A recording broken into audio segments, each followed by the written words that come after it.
get a lot of value out of copyright and the DMCA. Right. Basically, people are constantly putting up stuff that I have advertisements against on YouTube, and becoming more popular than the media that I've put in place where I am.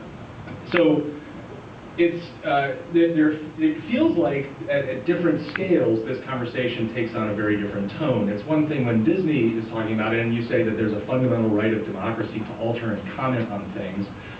In my world, hell no. I do not feel like that is a fundamental right of people in my audience to take my work and make it better, which they do and can, and get a larger market share of eyeballs that I rely on for my subsistence.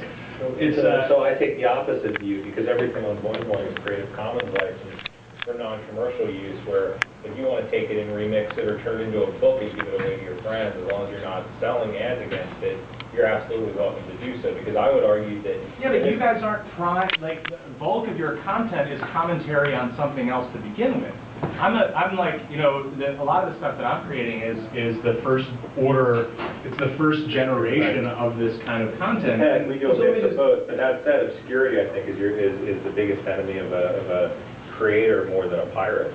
So, I want to bring one thing in. So, I think this is the fundamental dispute that I feel like in this conversation, because I want so much to be a defender of Creative Commons, and yet I feel like at one scale it makes totally complete sense to me. When you talk about the Disneys of the world and the predatory way that Michael Eisner will talk about this stuff, right? And then what I feel like is that Creative Commons has taken an approach which is to try to create an underground message of this democratized media having inherent value, but at the wrong scale. At a scale which actually hampers people starting to have the conversation, which is, how do I assess the value of my creative goods?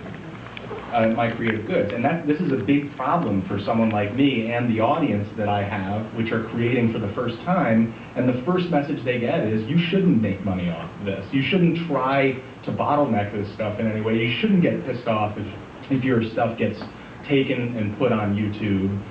Because the first thing that you need is popularity, and some sort of a leprechaun is going to say to you at some point. And let me just add too, from a global perspective, you have obviously different laws in different countries, different creators are working with different sets of rules, and I think it's more, I think it is more complex than just sort of big guy, little guy, and U.S. rules. Can I just clarify one thing? So I think, look, I understand your particular position precisely. Because on the one hand, you want to have your material out there, right? On the other hand, you want to make sure that you protect it in the sense that if someone's making money, you don't want someone else making money after your work, right? So what you basically said was like, the worst thing that could happen essentially is if I take your work, I put it in another context, I wrap ads on it, and I make a lot of money. That's what YouTube did, by the way. That's exactly what Google does today. They make money by wrapping other people's content in advertising. I think it's one of the biggest problems with Google, and it's one of the biggest problems with YouTube. But on the other hand, I think that you step afoul of other people's creativity if you don't allow them to take your work and rework it in some way. Because it seems like if you put something into the public context, that's just part of the problem of being in public context. You necessarily open yourself up to that potential criticism and remixing.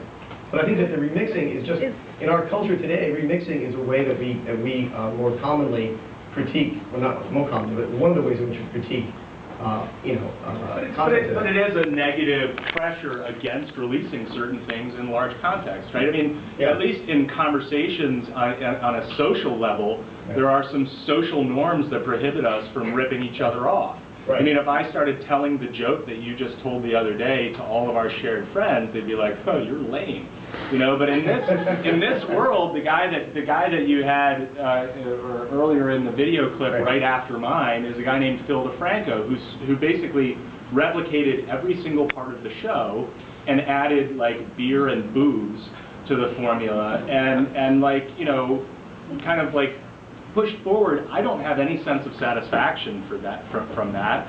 I don't feel like creativity was served in a particular way. I think he was served quite well, but there's a bunch of examples which don't seem to fit this mold. On the other hand, there's also examples like Corey, my blog mate, Corey Doctorow, who gives away all of his books for absolute free online, but yet his books still made the New York Times bestseller list. So somehow it works.